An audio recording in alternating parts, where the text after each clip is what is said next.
una conexión.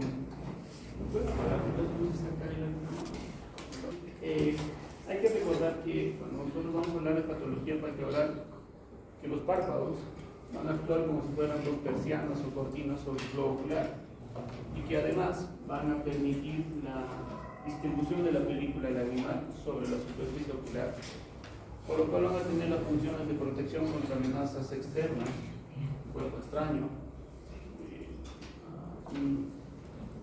un insecto, alguna partícula del medio externo que pueda hacer contacto con la superficie ocular, y también es un medio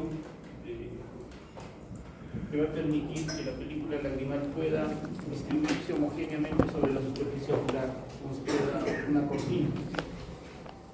Las alteraciones de los párpados van a producir, por ende, infecciones a repetición, porque es una barrera, y luego alteraciones de la película lagrimal, porque no permite distribuir la película lagrimal de forma adecuada. Recordando un poco la anatomía de los párpados, hay que ver que está formado por un esqueleto fibroso, como el que está ahí en la imagen. Esto va a estar formado tanto por el tarso superior, que es más grande, respecto al tarso inferior. Hay los ligamentos palpebrales internos, en 4, y externos, en 3. Y el septum orbitario, que se encuentra acá arriba, que va a permitir dividir lo que se llama la celulitis, por ejemplo, preorbitaria o preceptal de la postseptal, por detrás del septum. ¿Por qué es importante que esto lo conozcan? Porque si una celulitis se produce por delante del septum o es preceptal, es bien difícil que pueda comprometer las estructuras internas del ojo y se haga una celulitis en la parte externa y no sea tan preocupante o emergente. Pero si es un problema de una celulitis postseptal o por detrás del septum orbitario, sí puede haber compromiso intraocular y con lesión del globo ocular. Los músculos que van a permitir las funciones del párpado son el elevador del párpado superior, que lo tenemos ahí. Hay un depresor del párpado inferior. Tenemos los músculos de Müller y el músculo auricular, que es el que tiene la función de cerrar los párpados como mecanismo de defensa. Y además hay una capa superficial dérmica que va a proteger los párpados. Recuerden ustedes que esta capa superficial dérmica es la capa más fina que tiene el ser humano, o la piel más fina que tiene en la estructura dermatológica, podríamos decir. Por eso hay condiciones a veces de edemas que se van a producir en la región periocular que pueden estar asociados a cuadros cardíacos o cuadros renales. Saben que cuando hay un edema al levantarse en las mañanas, no es lo mismo que un edema cuando uno ya es de noche y ya se quiere acostar. El origen uno puede averiguar. ¿Y por qué? Porque es la piel más delicada. Otra forma también es que ustedes, si alguna vez han llevado farmacología y han hecho sus prácticas, cuando uno quiere saber si uno es sensible o es alérgico a algún medicamento, lo que hacemos es colocar medicamentos sobre los párpados y vemos si hay una reacción alérgica de edema a nivel de los párpados, lo cual nos indica que probablemente el paciente es sensible a ese medicamento. Entonces hay que tener presente que esa piel del párpado es bien delicada y hay que tener mucho cuidado al manipular, tanto cuando ustedes quieran suturar los párpados, la piel fundamentalmente. No es lo mismo suturar la piel del párpado que el resto de la parte tegumentaria, por estas características que les estoy indicando. Acá podemos ver más o menos la distribución del elevador del párpado superior, que tiene forma inervado por el tercer par craneal, el músculo de Müller, que va a estar inervado por el simpático, y el músculo orbicular del párpado, que va a estar inervado por el séptimo par o nervio facial. Ahí podemos ver distinciones anatómicas, donde se ve claramente acá, por ejemplo, la distribución del tarso superior, tarso inferior, el músculo orbicular, que está alrededor del ojo, y los ligamentos cantales internos y externos. Es importante recordar que el ligamento cantal interno, no se ve mucho acá, se ve mejor, el ligamento cantal interno va a estar como haciendo una pinza sobre el saco lagrimal, que es esta estructura que está acá. Cuando nosotros parpadeamos, aparte de distribuir la película lagrimal en los ojos, aplastamos el saco lagrimal y estimulamos un sistema de bombeo para que el conducto lágrimo-nasal permita eliminar la lágrima de los ojos. O sea, no solo es el parpadeo, sino esta contracción que va a producir el músculo, el tendón cantal interno, de contraer el saco lagrimal y estimular que haya una mayor excreción de la vía lagrimal. Por eso es importante recordar ahí. Ahora, acá tenemos una distribución del músculo orbicular. Ustedes ya por anatomía saben las tres capas que tiene el músculo orbicular. Hay una porción pretarsal que está por delante del tarso. Hay una porción preceptal que va a estar por delante del septum orbitario. Y la porción orbitaria, que es más superior, que está en la parte más periférica, llamémosle así, de la región periocular. Este es un corte histológico donde se puede ver, ambos son cortes histológicos, donde se puede ver la distribución de los párpados y las características que tiene el párpado. Normalmente el párpado está formado por piel, es una piel bien delicada, tiene una capa muscular, tiene el tarso que le va a dar ese esqueleto, llamémosle así, al párpado, y la conjuntiva que se encuentra en la parte interna, fundamentalmente la conjuntiva tarsal, que forma parte de la estructura del párpado. Pero como pueden ver, casi acá no aparece el tejido celular subcutáneo. Si no hay, pues muy poco lo que presenta, por eso fácilmente los párpados se edematizan. Igual acá podemos ver una distribución de los párpados justo en el borde libre, o en la parte en el extremo que llamamos acá borde libre, donde se puede ver la distribución de las pestañas, las glándulas de Seyss, las glándulas de Mohr, y más interior o posterior, llamémosle así, las glándulas de Meibomian que están distribuidas en forma vertical cuando evaluamos la conjuntiva tarsal del paciente. Dentro de lo que vienen a ser las malformaciones congénitas palpebrales, vamos a presentar, por ejemplo, esta imagen que ven acá, se llama coloboma palpebral. El coloboma es la falta de segmentos del párpado, que puede ser superior o inferior, en los recién nacidos, lo cual va a llevar luego a un problema de blagostalmos o imposibilidad del cierre vertebral. Entonces, vean este niño, acá por ejemplo, tiene una falta de tejido del borde palpebral superior, lo cual va a resecar los ojos, va a llevar un blagostalmos y va a tener problemas de irritación, infecciones a repetición y puede tener hasta úlceras en la córnea si no se trata adecuadamente este defecto congénito. Otro es este de acá, que nosotros llamamos nariz de avatar, ¿okay? O nariz de puma. Como ven ahí, se han visto la película Avatar, se ve esto, que es un pliegue en el canto interno de ambos ojos que no permite ver el canto interno. Acá sí veo el canto externo, pero el canto interno no lo puedo ver porque hay un pliegue que está obstaculizando esa visualización del canto interno.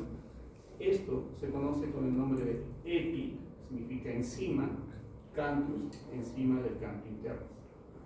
Esto a veces lleva a la confusión en algunos pediatras, a que le digan que el niño tiene estrabismo, porque como tiene este pliegue, pareciera que los ojitos los tienen metidos hacia adentro y da un falso estrabismo. Pero luego nosotros en la consulta le cogemos al niño en la nariz y lo levantamos, los cantos aparecen y el ojito se ve centrado. Entonces es un problema congénito que algunos pacientes lo presentan. Dentro de las alteraciones en la piel del párpado es importante recordar esa característica que tiene la piel de los párpados, porque es una piel muy fina, hay ausencia de tejido celular subcutáneo, por lo cual tiende a ser proclive a los edemas palpebrales. Por eso es característico. No necesariamente un edema palpebral significa que es un problema en los ojos, nada más. Como les repito, puede ser un problema cardíaco o un problema renal. Esto ya lo han visto ustedes en fisiopatología. Además, recordar que la piel del párpado es una zona que está muy expuesta a la radiación solar. Por eso, también hay condiciones patológicas de carcinomas palpebrales, por esa exposición prolongada que está a los párpados a la radiación solar, con una cortina de protección que tenemos. Y es susceptible de contraer toda la patología dermatológica. Entonces, cuando hay condiciones sistémicas dermatológicas, pueden comprometer también la piel de los párpados y llevar un cuadro de blefaриtis secundario, un problema dermatológico. Podemos hablar de patologías degenerativas, alérgicas, infecciosas o tumorales, como les decía, por ejemplo, estos carcinomas palpebrales por exposición solar. Entonces, la primera condición que vamos a ver de todas estas, vamos a hablar de las condiciones alérgicas. Y ahí vamos a hablar cuadros de dermatosis alérgica. Esto es un poquito repasar la parte dermatológica que ustedes ya lo vieron, pero también enfocarnos mucho en la zona periocular o en los anexos de los ojos, ya que vamos a tener la famosa dermatoconjuntivitis de contacto. Vean al paciente, los ojos alrededor están totalmente hiperémicos, rojos alrededor, pero si ustedes ven la conjuntiva está tranquila, pero la superficie periocular está bien inflamada, hiperémica. Está asociado a cuadros de dermatitis en la piel, que va a comprometer luego los párpados y va a llevar una blefaritis, y si esto no se trata, podría luego llevar un cuadro de conjuntivitis, ¿no? Entonces, esto está asociado a cuadros de hipersensibilidad retardada tipo 4, según la clasificación de hipersensibilidad dermatológica que ustedes ya conocen. Los cuadros que van a presentar el paciente a nivel periocular es eritema o enrojecimiento, como pueden ver en esas imágenes, a veces edema o aumento de volumen de los párpados superior e inferior, y a veces hasta eczemas o vesículas. A veces nota como la piel es bien suave y delicada, se acartona, se engruesa y se hace como grietas o fisuras. Hay un engrosamiento de la piel, cuadro característico de los cuadros de dermatitis alérgicas. Puede haber esas lesiones medias costrosas a nivel de los párpados, y el paciente refiere mucho escozor y quemazón. Entonces, una prueba quizás es realizar la famosa prueba del parche, o normalmente pedir una evaluación dermatológica para ver si el paciente tiene algún cuadro de atopía y de acuerdo a ello ver la medicación. ¿Qué cuadros pueden llevar a dermatitis alérgicas? Las dermatitis, por ejemplo, medicamentosas. A veces hay algunos medicamentos que el paciente se aplica y luego empieza a ponerse rojo y los párpados hinchan y se dermatizan. Entonces, lo más probable es que haciendo un cuadro de dermatitis de contacto medicamentoso. O a veces solo manipulando algo, cogen algo que pasa frecuentemente, se rojo, alergia, alguna sustancia en la cocina, y luego se frotan los ojos y luego los ojos se ponen rojos, empieza a lagrimear, se dermatizan y es una dermatitis de contacto por una sustancia X podría ser. Dentro de las condiciones ya también degenerativas a nivel de los párpados vamos a tener la famosa dermatochalasis. La dermatochalasis es un exceso de la piel del párpado, que es un signo de envejecimiento palpebral. Vean ustedes esta imagen de acá, este paciente, y vean que acá tiene en los bordes externos de los párpados como si fueran unas cortinas que estuvieran colgando, que dan esa sensación de vista cansada, somnolienta, como si fueran esa raza de perritos que se les cuelga la piel, pero ahorita no. Entonces, eso forma como una cortina y a veces acá es solo externa, a veces puede ser total y no les permite ver y les obstaculiza la agudeza visual del paciente. Ellos tienen que estar levantando la cabeza para poder ver y no estén con ese problema. Acá está felizmente solo externo, pero a veces todo el párpado superior. El manejo fundamentalmente ahí es quirúrgico. Lo que se hace es delimitar este exceso de piel que se va formando y se reseca y luego se porcina, y entonces eso le va a dar una mirada más amplia y quizás hasta rejuvenecedora en su aspecto del paciente. Ya no va a tener esa vista cansada, somnoliente, y se va a ver hasta un poquito más joven, ¿no? Y también pueden condicionar a cuadros de ptosis palpebrales por ese exceso de piel que se va colgando a nivel de los párpados. Y lo otro es también porque es un cambio degenerativo, pues, senil, y la fuerza de los párpados con el tiempo ya no tiene esa fuerza de un paciente, de una persona joven, y por gravedad el tejido tiende a ir hacia la parte inferior. Otra característica o patología degenerativa de los párpados es el síndrome del párpado flácido o imbricación palpebral. ¿Qué significa? Que tienen un párpado que pareciera que no tuviera tarso, es bien flexible, y el problema es en la noche, cuando uno duerme, este párpado se repliega y se introduce dentro del ojo, como si fueran esas puertas corredizas, se repliega y empieza a producir molestias en el globo ocular. Esto está asociado a personas obesas que tienen el cuello corto, a personas pícnicas que sufren de apneas del sueño, y hay que estar produciéndoles eversiones espontáneas durante el sueño. Hay que despertarlos y volver a sacar el párpado para que no se le esté replegando dentro del ojo, no tenga problemas sobre la córnea y la conjuntiva. Y otra característica de las lesiones degenerativas son las lesiones solares, conocidas como hiperkeratosis. A nivel de los párpados se empiezan a formar manchas por la exposición prolongada al sol, que es una lesión degenerativa. ¿Por qué es frecuente el edema palpebral dentro de las condiciones casi sistémicas o patológicas en una persona? La hinchazón del párpado es un signo característico muy frecuente, como se ha visto en la parte de semiología y fisiopatología, y es debido a que los párpados carecen del tejido celular subcutáneo. Y al ser una piel delicada o fina, fácilmente se edematiza. Hay un diagnóstico diferencial, lo que es el edema flogístico, y el edema flogístico, que eso ya lo vieron en semiología, tiene que ver mucho con el problema cardíaco o el problema renal, correcto, y también a veces está asociado a cuadros de éstasis venosas, aquellas personas que usan, por ejemplo, corbatas muy apretadas en los cuellos y tienen un cuello muy ancho, que podrían estar produciendo problemas de vena cava superior. Ahí podemos ver las características de los edemas palpebrales. Es un edema palpebral por un cuadro de hipotiroidismo, por ejemplo. Acá tenemos un edema palpebral aflogístico, que es más por las mañanas y que normalmente podemos sospechar en un cuadro de falla renal. Y este es un edema palpebral aflogístico que se incrementa con las horas del día y en la noche se le hincha, que es debido probablemente a un problema cardiogénico, a diferencia del anterior. Entonces, cuando nosotros vamos a hablar de inflamación de los párpados, ahí viene el término de blefaritis.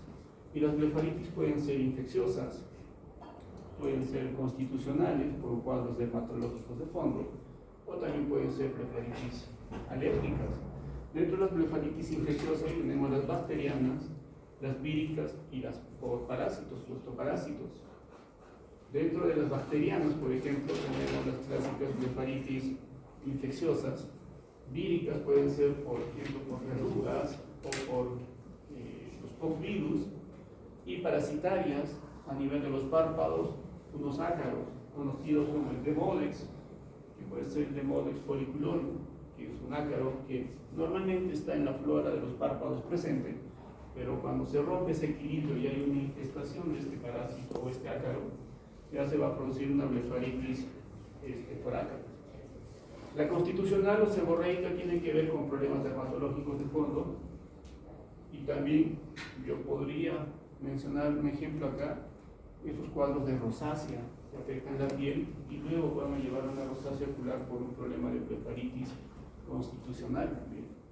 Y lo que acabamos de ver, las blefaritis alérgicas pueden ser de contacto por medicamentos, porque se llevó algo con la mano y se le inflamó, una condición atópica que puede tener el paciente y lo va presentando con una carga hereditaria. Los tipos de clínicos de blefaritis los podemos dividir también en función del tiempo, si son blefaritis agudas o si son blefaritis crónicas. Ejemplos de blefaritis agudos son por el herpes virus, las lesiones herpéticas que pueden afectar también el párpado. Casi siempre se ven esas lesiones, esas costritas o vesículas blanco-amarillentas en el borde de los párpados, sospechosas de un cuadro herpético, o el ursuelo, que también es una condición de una blefaritis aguda. Y las blefaritis crónicas, que pueden ser la seborreica, la alteración constitucional, las infecciosas, las meibomianas, las por ácaros o por típidos, y el chalazo, que también es una causa de blefaritis pero crónica. Entonces, dentro de las blefaritis crónicas, de lejos, la más frecuente es la bacteriana, y dentro de ellas hay que distinguir que está dado por estafilococos, y vamos a tener las blefaritis anteriores. Anteriores se les menciona porque afectan la parte anterior del párpado y la posterior está por detrás del párpado. Esta blefaritis estafilocócica anterior va a formar unas lesiones como si fueran costritas melicéricas en el borde libre del párpado, no se aprecia mucho la imagen. Entonces eso ya me hace sospechar que puede ser un cuadro infeccioso. Forman como si fueran esa imagen de la cara sucia, ojos de la miseria que le llaman la bibliografía. y está asociado a que van a formar abscesos intrafoliculares, hay unas costras mielicéricas, como ya les estuve mencionando, y eso puede comprometer luego la conjuntiva y hasta la córnea y llevar una blefaroqueratoconjuntivitis como complicación, si no se trata bien. Complicaciones de las blefaritis estafilocócicas anteriores pueden ser la triquiasis, y la triquiasis es el mal crecimiento de las pestañas. En vez de crecer para afuera, las pestañas crecen en sentido invertido hacia adentro y empiezan a raspar o rozar la superficie conjuntival o la superficie corneal. La magalosis es la pérdida de las pestañas o la caída de las pestañas, no perdiendo las pestañas, correcto. Y queratitis tóxicas por ese frote de las pestañas, o puede ser por lo mismo cuadro estafilocócico que va a afectar la córnea. Tratamiento para este cuadro de blefaritis crónica, que es la más frecuente y es lo que presenta más los niños que los adultos, va a ser las normas de higiene, lavado. Normalmente para eso nosotros, actualmente hay champús especiales ya para pestañas como producto farmacéutico, pero si no tuvieran y ustedes estuvieran en el primer nivel de atención, lo que pueden pedir es, bueno, si tienen a la mano, se les pide es coger un vaso de agua hervida tibia y colocar 5 gotas de champú Johnson, ese champú de bebé, de preferencia si pueden el de manzanilla o el neutro, y con hisopo mezclarlo bien, y ese hisopo empapado empezar a retirar esas costritas mielicéricas que están en el borde de los párpados. Un hisopo para el párpado superior y el otro hisopo para el párpado inferior. Y hacer una limpieza puede ser en las noches o mañana y noche para empezar a remover a la bacteria que puede estar localizada en esa zona. Luego, recuerden ustedes esto, cuando hay una lesión a nivel de párpados, más que gotas, damos ungüentos.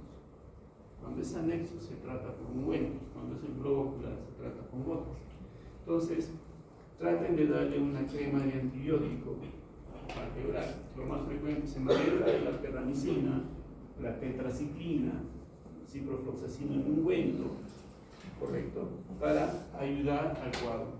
Y si es una persona ya mayor de 10 años, de 5 años para arriba, podrían dar un ungüento que tenga un antibiótico con un poquito de corticoide para ayudar a desinflamar el cuadro infeccioso que va a tener el paciente.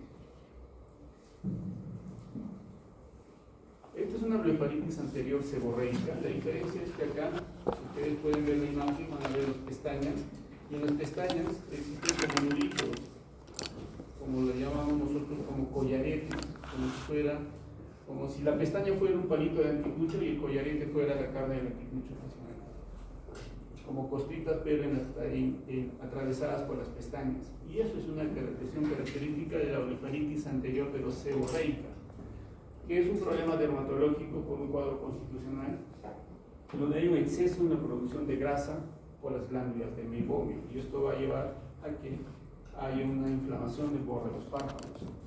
Aparecen escamas o como costritas en las pestañas, como si fueran caspas en las pestañas. Esta es una lesión característica de la blefaritis anterior. Obviamente, con una blefaritis tiene que haber un enrojecimiento del borde de los párpados. A veces se ven algunos vasitos, como si fueran vasos telangiectásicos en el borde del párpado. Una condición de estos pacientes que tienen la blefaritis seborreica es que van a presentar el ojo seco. ¿Y por qué? Porque si las glándulas del meibomio que están ahí están produciendo una grasa muy densa o espesa y no es un aceite como normalmente debería ser, esa grasa se va a solidificar en el borde de los párpados y va a dificultar de que se libere la capita oleosa que forma parte de la película lagrimal y el paciente tenga que estar sufriendo cuadros de ojo seco a repetición de tipo evaporativo porque no tiene la capa lipídica sobre la superficie ocular.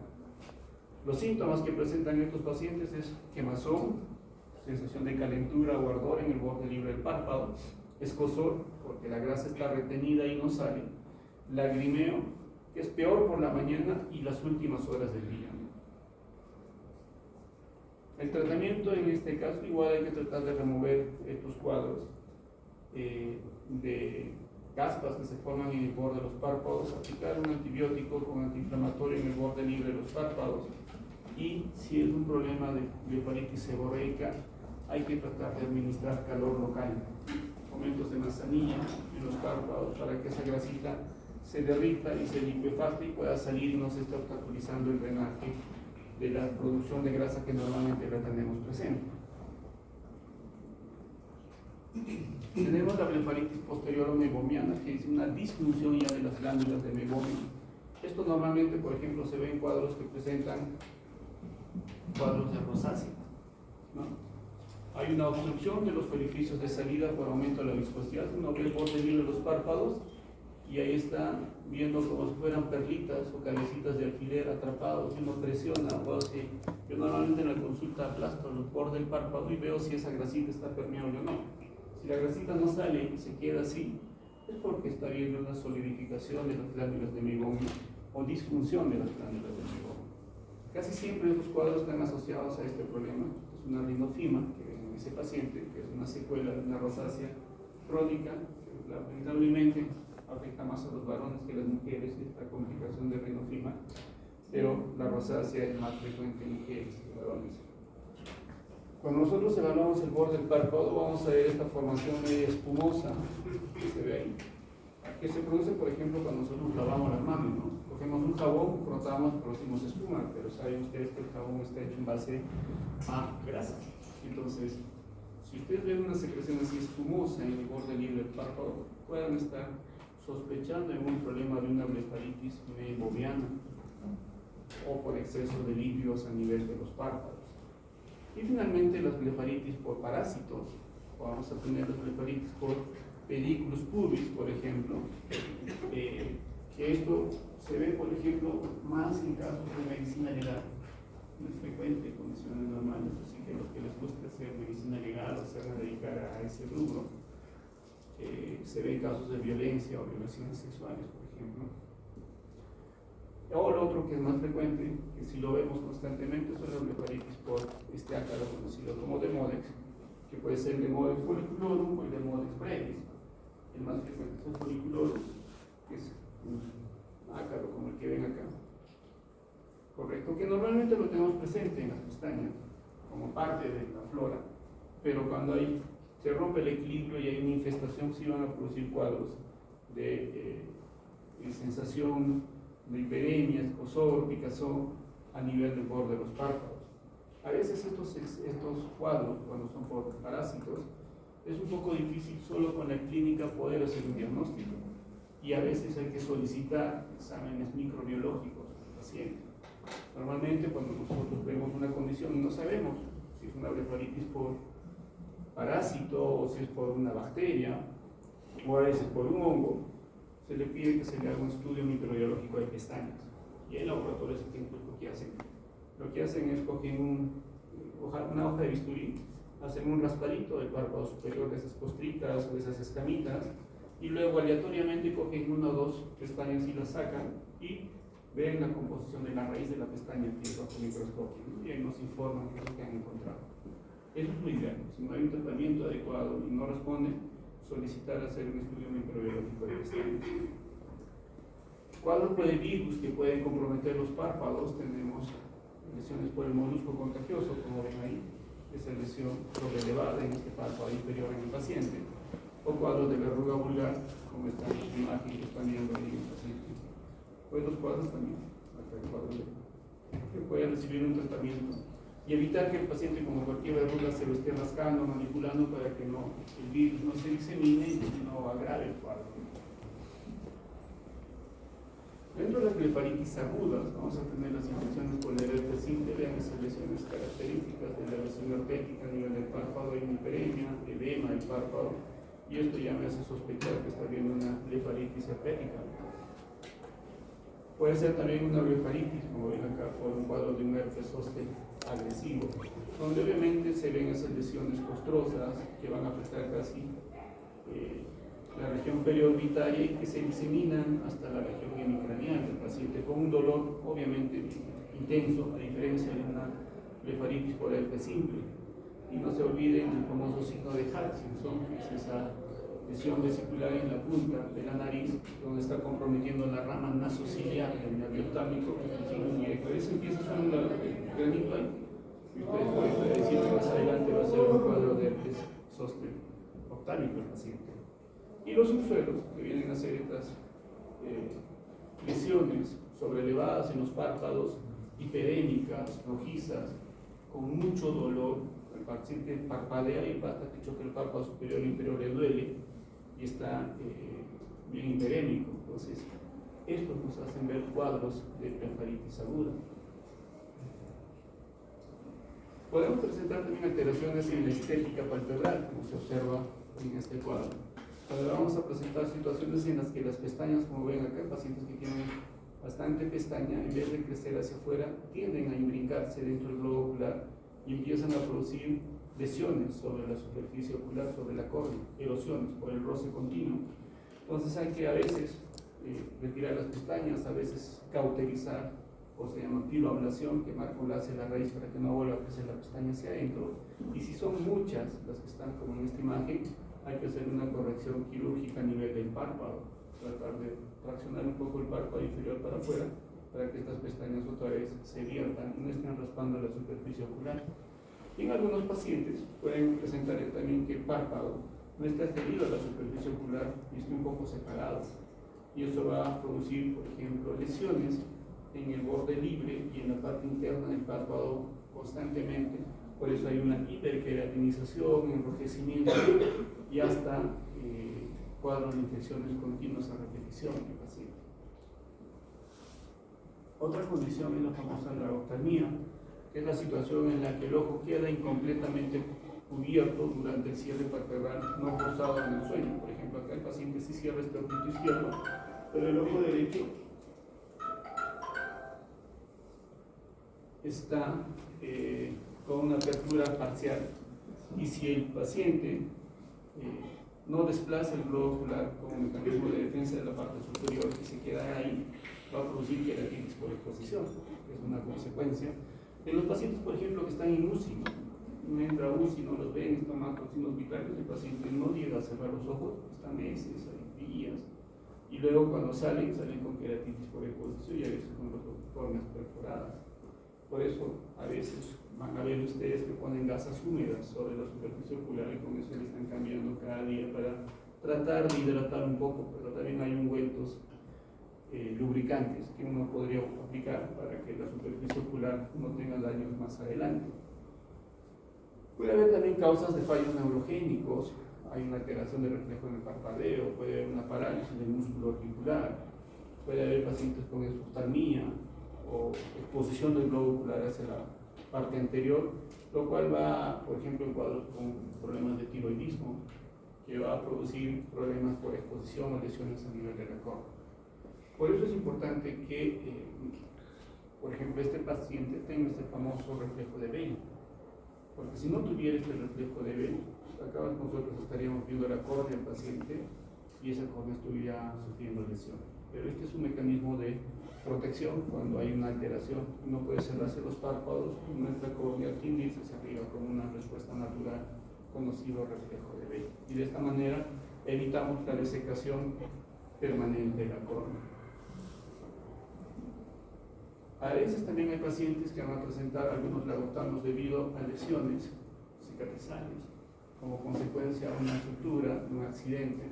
Entonces el tejido se retrae y el paciente no puede llegar a cerrar completamente el párpado. Por ejemplo, se le está pidiendo que cierre y se ve siempre una apertura por la piel que se ha retraído por la lesión del accidente que pudo haber tenido el paciente. Y también puede haber unos lagoptanos por los estropio.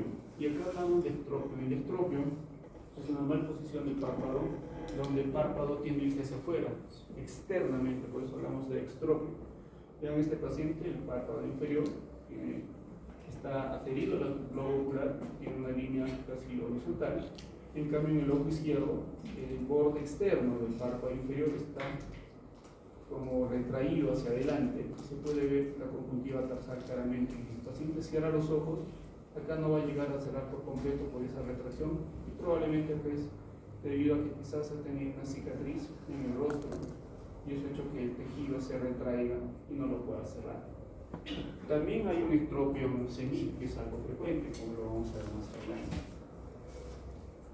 ¿Cuál es la profilaxis o cómo podemos evitar que esta desecación en los ojos pueda producir algún cuadro de lesión?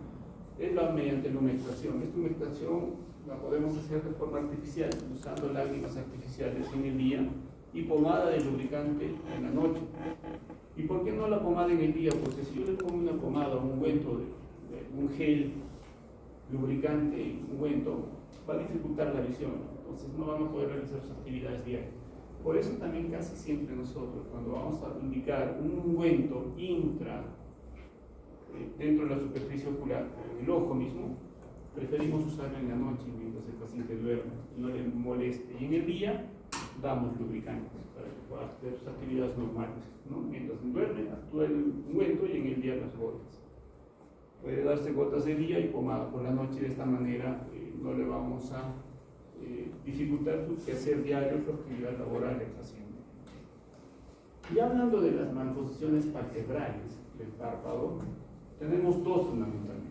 El estropio, que es la exposición del párpado inferior hacia afuera, y el entropio, que es también la inversión de los párpados hacia adentro.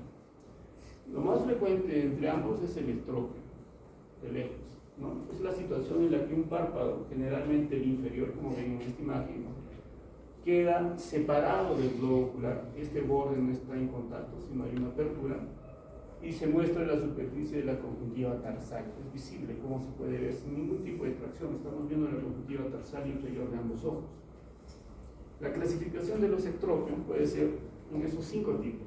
El más frecuente entre los 5 es el ectropio semilo-involutivo, el paralítico, y obviamente lesiones del séptimo par, donde no actúa el músculo orbicular. Ectropio cicatrizal, de un paciente que tuvo alguna lesión en la parte inferior, un tumor, por ejemplo, los dermatólogos le sacaron y le pusieron puntos y eso tracciona la piel hacia afuera, entonces no puede cerrar el párpado. El ectropio mecánico, correcto, que puede ser debido a alguna lesión tumoral que puede estar traccionando el párpado hacia abajo, y el ectropio congénito, que es un poco raro respecto a todos estos tipos de ectropio. Entonces el estropio senil, como pueden ver ahí, hay una apertura mayor del párpado, el borde libre del párpado inferior no está en contacto con el globo ocular, está separado, y en este valle que se forma podemos ver claramente cómo se ve la conjuntiva tarsal, y a veces esta conjuntiva tarsal cambia la forma y se ve una metaplasia de la conjuntiva, hay una hiperemia y se va alterando la contextura histológica de la conjuntiva tarsal inferior. Acá tenemos otro paciente con una estropio del ojo derecho más marcado que en el izquierdo, con la exposición de la conjuntiva tarsal, y casi siempre estos pacientes sufren de conjuntivitis o blefaroconjuntivitis a repetición, lagrimeo, fotosensibilidad, porque la córnea también sufre lesiones por esta apertura palpebral mayor que va a llevar a lesiones de todo el globo ocular del segmento anterior.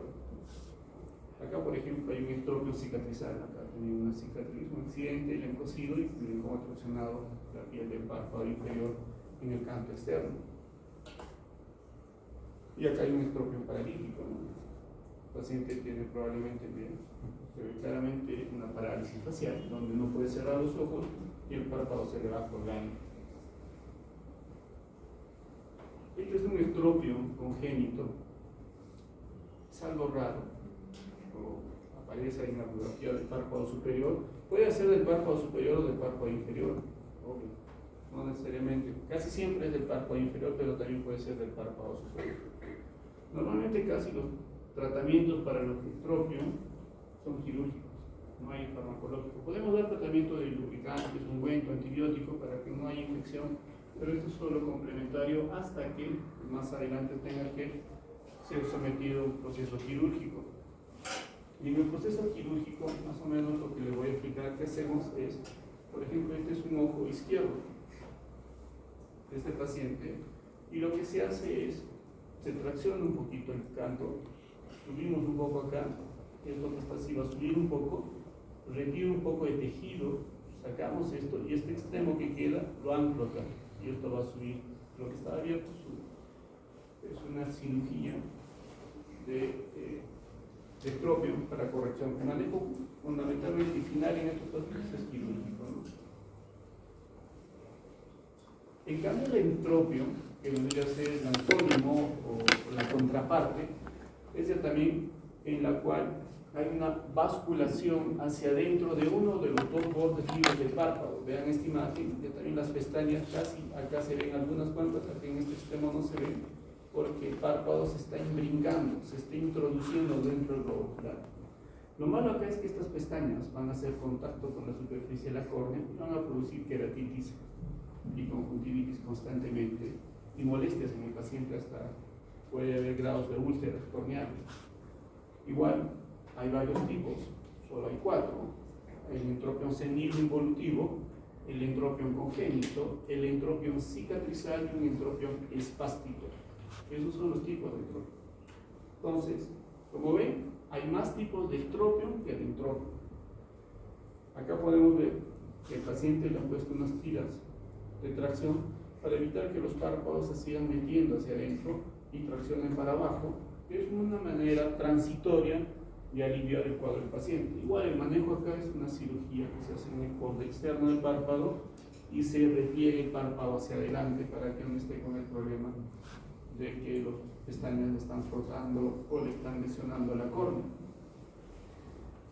Esto es importante, esto ya lo han visto en anatomía, pero que lo tengan presente y recuerden cuáles son los músculos que van a actuar en el parpadeo, en la función del parpadeo. Hay músculos encargados de la apertura palpebral y hay músculos encargados del cierre palpebral, ¿no? Los músculos que van a actuar sobre la apertura palpebral va a ser la contracción del músculo elevador del párpado superior, la contracción del músculo depresor del párpado inferior, esto está bajo la gravedad, y la inhibición o abolición del músculo auricular para que se pueda producir la apertura palpebral. En cambio, el cierre va a estar dado por la contracción del músculo auricular. Nosotros tenemos 2 tipos de parpadeos: un parpadeo normal, correcto, que es el parpadeo que lo va a dar la porción tarsal, y un parpadeo forzado que va a estar dado por las porciones orbitario y periorbitario, las porciones más periféricas del músculo auricular. El parpadeo normal es el que normalmente lo realizamos sin darnos cuenta. Hablamos, estudiamos, conversamos, y hay un parpadeo que cada cierto tiempo vamos produciendo sin darnos cuenta, que no depende del movimiento voluntario. Pero el parpadeo forzado o voluntario sí es el que yo produzco de abrir y cerrar los ojos cuando sienta alguna molestia. Entonces, vean la función de las 3 porciones del músculo auricular que van a actuar sobre el parpadeo reflejo o normal y el parpadeo forzado voluntario. Ambas acciones de estos músculos van a estar dados por el tercer par craneal para la apertura palpebral, por el elevador del párpado superior, y el cierre de los párpados, que va a estar dado por la inervación facial del músculo orbicular de los párpados. Hay algunas lesiones que tienen que ver un contexto ya más neurológico que motor, y ahí están, por ejemplo, los blefaroespasmos, esos pacientes que abren y cierran de forma involuntaria como tics a nivel de los párpados. Puede haber un blefaroespasmo esencial benigno, hay el famoso espasmo facial también, o síndrome de May. Hay los blefaroespasmos histéricos, pacientes que cuando empiezan a renegar o tienen cuadros de mucha tensión, estrés, empiezan a tener los movimientos involuntarios de los párpados que les dificultan, ¿no? Entonces ahí tenemos que manejar con los neurólogos y buscar el tratamiento del paciente. La ptosis palpebral es otra condición patológica que es frecuente ver también a nivel de los párpados. Acá vamos a tener las ptosis congénitas y adquiridas. Un cuadro de ptosis congénita, por ejemplo, es esta que aparece acá, que va a estar dado por la ptosis traumática que se produce en el parto, que felizmente ya no es como antes. Y este síndrome de blefarofimosis, el síndrome de blefarofimosis es un síndrome que tiene una tríada característica, que es esta que aparece acá. Lo primero que van a presentar es una ptosis palpebral, párpados, los medios caídos. Luego hay un telecanto, que es esto que hay acá, que es un aumento de la separación del canto interno de ambos ojos, que es distinto a hipertelorismo. El hipertelorismo es más por un problema óseo de las órbitas, el aumento del espacio interorbital entre un ojo y el otro. En cambio, el telecanto es el aumento de la distancia del canto interno de un ojo con el canto interno del otro ojo. Eso no es lo mismo, por si acaso. Y finalmente, lo que van a percibir es el famoso epicanto, que es este pliegue que están viendo acá, pero es un epicanto inverso que viene del párpado inferior hacia el párpado superior. No es como en el anterior que veíamos esas narices en forma de avatar que les explicaba. Entonces, esta es un cuadro congénito del paciente, que no se ve mucho acá, pero se ve más en la raza asiática. Y las ptosis adquiridas que pueden ser por una parálisis del tercer par craneal, donde obviamente se va a afectar el elevador del párpado superior y el párpado se cae. O como hacemos nosotros esta ptosis adquirida, los que han visto las cirugías de catarata cuando ponemos las anestesias, y pongo la anestesia primero en el párpado del borde inferior, donde veo que ya el ojito no lo puede mover, pero todavía está moviendo un poquito y lo aumento un poquito arriba la anestesia y el párpado empieza a caerse, porque estoy aboliendo el elevador del párpado superior. Entonces ya el ojo luego le abre el párpado y veo que no lo puede mover a ningún lado y está quieto, ¿no? Puede haber las parálisis simpáticas dadas por el músculo de Müller. Las miopatías degenerativas o seniles pueden producir una ptosis congénita, adquirida. La miastenia gravis, que es un cuadro neurológico que puede condicionar, esto lo vamos a ver en neurooftalmología, cómo producen esas ptosis en la placa motora. La oftalmoplegia externa crónica progresiva, que es una lesión a nivel cerebral que puede comprometer las ptosis, y la ptosis mecánica, aquellas ptosis que están asociadas a, por ejemplo, vimos ese exceso de piel a nivel de los párpados que cada vez va a ir cayéndose, y hay que levantar el párpado si no el paciente va a comprometerse la visión. Entonces, ¿cuál es el significado clínico de una ptosis reciente, una ptosis aguda, de un momento a otro? Hay una posibilidad de un trastorno neurológico grave que puede afectar uni o bilateral ambos ojos. Hay que pensar en un problema neurológico. Puede ser una posibilidad de una enfermedad general degenerativa muscular bilateral. Por ejemplo, un cuadro de miastenia gravis. Y puede alertar las consecuencias importantes para la visión en un niño. ¿Por qué? Quizás en un adulto no influye mucho la ptosis, pero en un niño, una ptosis congénita, y si es una ptosis total, puede llevar a una ambliopía. Significa que ese ojo está con buen desarrollo, al no ser estimulado porque el párpado está caído, y la familia le interesa un pepino que ese niño esté así, el niño del campo, y ya cuando ya no es un niño, ya tiene 18 años, y ve que un ojo lo tiene caído, y viene para que le levanten el párpado, lo más probable es que al levantar ese ojo no tenga una visión adecuada, porque pues, se produce una ambliopía por deprivación, se llama, porque algo le está atrapando el eje visual y no estimuló el desarrollo visual, como si pasó con su otro ojo, que la luz, la visión, fue aprendiendo a ver y tuvo mejor desarrollo en el ojo contralateral. Entonces, una parálisis completa del tercer par craneal va a producir una ptosis, y eso también lo vamos a pasar en neurooftalmología, que es una característica distintiva de las lesiones del cuarto y el sexto par, la famosa ptosis, porque se está afectando el músculo elevador del párpado superior, que está inervado por el tercer par craneal. Le levantan el párpado al paciente y el ojito lo tiene desplazado hacia afuera. ¿Por qué? Porque el recto medial está abolido y el recto externo está funcionando, y por eso el ojo se desplaza hacia afuera, o hay una exotropia del ojo izquierdo. Las ptosis seniles o involutivas, que es algo frecuente, mientras más años uno tiene, todo se nos va colgando con los años. La barbilla, los párpados, la piel, la cara. Entonces, con los años los párpados se terminan cayéndose poco a poco. O puede ser una ptosis miógena por una miastenia gravis, ¿no? Ahí hay que hacer la prueba del hielo, la prueba del tensilo. Entonces, donde al paciente se le hace nuestro ejercicio de abrir y cerrar los ojos por un rato, y al rato empieza poco a poco los párpados a ir cayéndose progresivamente. Damos un rato que descansa, se le pone hielo y otra vez el párpado abre. Entonces, es una prueba de saber si es un cuadro involutivo, si es un cuadro neurogénico o si es un cuadro muscular o de la placa miomotora, como la parálisis miogénica. Lesiones con la oftalmoplegia crónica progresiva, que es una degeneración ya a nivel del sistema nervioso central, a nivel de la zona supranuclear. El paciente viene con esta característica. Yo tuve un paciente en el hospital, me acuerdo, que no le diagnosticaron este problema y le pensaron que era una ptosis senil, y lo operaron como 10 veces, pero los párpados cada 6 meses le levantaban, y nunca hubo una mejoría, porque su problema no era muscular, su problema era una degeneración supranuclear, que lamentablemente pues con neurología tuvimos que derivarlo al Instituto Nacional de Ciencias Neurológicas para que le puedan dar una solución quizás quirúrgica y farmacológica al paciente. Hay otras condiciones como el famoso síndrome de Clauber-Horner, que va a producir una ptosis unilateral en el ojo izquierdo, con otros cuadros, ¿no? Hay un enoftalmos, el ojo está un poquito más hundido si ven respecto al ojo derecho, y una anhidrosis ipsilateral del lado que está comprometido. Puede haber una pseudotosis senil, es una pseudotosis, pero es por un cuadro de dermatochalazo. Yo agarro la piel del párpado, lo pinzo y lo estiro y se estira como si fuera un pellejo, y eso es lo que le digo, esto es lo que tiene en exceso el paciente, y eso hay que hacer una retracción o retiro quirúrgico, y a veces las tosis miogénicas bilaterales no suceden en este paciente. Eso es más que todo lo que quería hoy día compartir con ustedes, patología palpebral.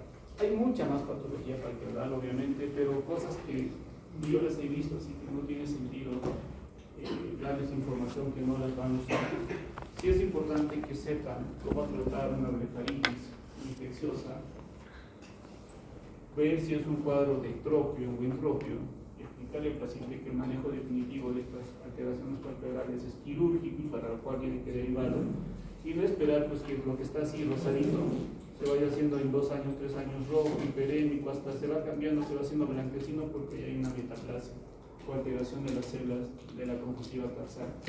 Y el ojo está cada vez más rojo y ya no, la córnea está transparente, empieza a haber cicatrices sobre la córnea por esos cuadros de exposición prolongada sobre los ojos. ¿Sí? Entonces, nos quedamos el día martes. ¿Cómo quieren que les den las notas?